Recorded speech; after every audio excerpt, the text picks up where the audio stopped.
আমরা বলতে চাই যে এটা আমাদের উপর ইম্পোজ করা হয়।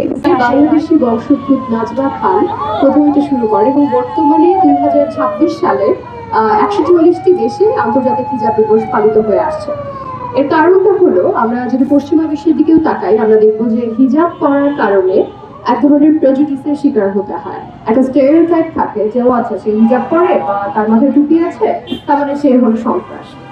এই কারণে দেখা গিয়েছে যে অনেক বিভিন্ন সময় নারীদেরকে অনেক হেনস্থার শিকার হতে হয়, তাদের গায়ে থুতু দেওয়া হয়, লাঠি দেওয়া হয়, এরকম অনেক ঘটনা হয়েছে। সাম্প্রতিক সময় আমরা যদি দেখি যে নির্বাচনকে কেন্দ্র করে এই হিজাব পরিহিত, নিকাব পরিহিত নারীদের উপর অনেক নির্যাতন হচ্ছে, তাদের হিজাব ধরে টান দেওয়া হচ্ছে, নিকাব ধরে টান দেওয়া হচ্ছে। এবং আমরা ঢাকা বিশ্ববিদ্যালয়ের শিক্ষার্থী হিসেবে এবং ডাকসুর সদস্য হিসেবে আমরা এর নিন্দা জানাই।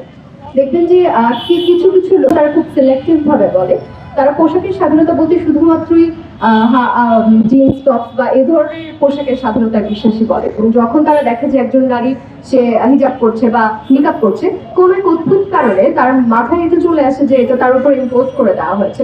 আমরা এর বিরুদ্ধে দাঁড়িয়েছি। আমরা বলতে চাই যে এটা আমাদের উপর ইম্পোজ করা হয়, ইটস নট চয়েস। তো এই নিয়েই আজকে আমাদের প্রোগ্রাম। আপনারা আমাদের সাথে এসেছেন, আমাদেরকে সার্বিক সহযোগিতা করার জন্য আপনাদের অনেক ধন্যবাদ। আসসালামু আলাইকুম।